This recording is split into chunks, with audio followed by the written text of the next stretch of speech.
So number one, the contract documents include which of the following? And then we have 6 different possibilities, and we're going to choose 3 out of the 6. And the possibilities are the architect's instruments of service, addendas, project manual, shop drawings, submittals, wall sections. And the first thing I want to talk about is the instruments of service. Before we do that, though, I'm just going to tell you what the answers are. And the answers are B, addendas, C, project manual, and F, wall sections. But let's talk about instruments of service for a second. The architect's instruments of service is essentially all the work that you do that's billable hours. So it's work that's specifically done for a specific project. So if you can imagine that maybe you do a bunch of, say, admin that's outside of a specific project, or maybe a bunch of marketing. Sorry, hurt my finger the other day, and now it turns out I can't write. Marketing. Maybe you're doing some sort of general research that has to do not with a specific project. Research, but like a sort of something you're interested in, or teaching or something. Those would all be things that would be outside of the instruments of service. But all of your SD, your schematic design, your design development drawings, all the memos that you did, all the meeting notes you took when you were talking to, let's say you're doing a small corporate interior and you went and interviewed all of the employees to see what furniture needs they had or something.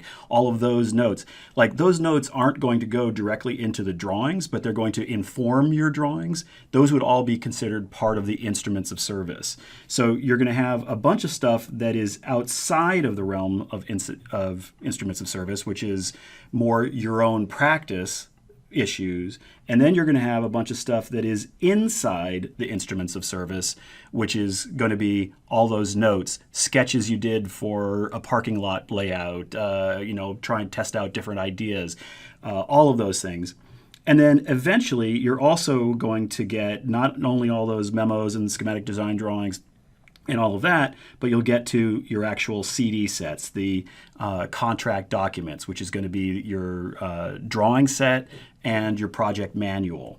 And so that's a very important subset of the instruments of service. And within that subset, the contract document subset, you're going to have the main drawing set that is the permit and bid set. You're going to have the project manual, which is the specification book, which includes all the contracts and the general conditions and all of that. And interestingly, you're also going to have all the addendas. And the reason that you're going to have the addendas as part of the CD set is because when you do a full project, right, you've gone through schematic design, you've gone through design development, now you've got a project, everybody's agreed to what's going to happen, now you're putting together the CD set, you're going to put as much of that information together and reasonably and reliably as you can into that CD set, and you're going to send it out to bid, and there's going to be some mistakes. There's going to be some things that don't make sense. There's going to be some questions that come up. Well, those questions are going to get asked to you, and you don't respond, you never answer the question. You always take the question, build up a bunch of questions, and then you produce an addenda. And that addenda has, here's a question, here's the answer. And in that way, all the bidders get the same document and therefore get the same information. Therefore, your bids will all be apples to apples. So interestingly, even though that addenda is produced after the drawings and after the project manual, it becomes part of the contract document set. And so it then is the total package that the final bids get made on. And so that is all part of that contract documents. Interestingly, if we had had change orders on here, that also would have been part of the contract documents because it's a change to the contract. And so the change order would also become an additional part of the contract documents.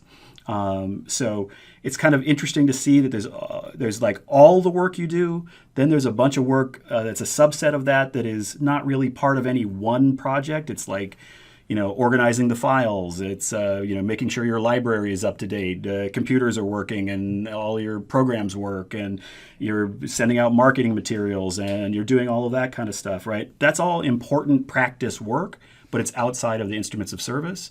And then there's all the instruments of service, which is within a specific project, billable time to somebody.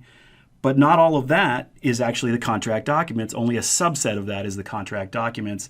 And then that subset sort of grows a bit during the construction period. So addendas is definitely part of it. The project manual is that book, the specification book, got all that stuff in it.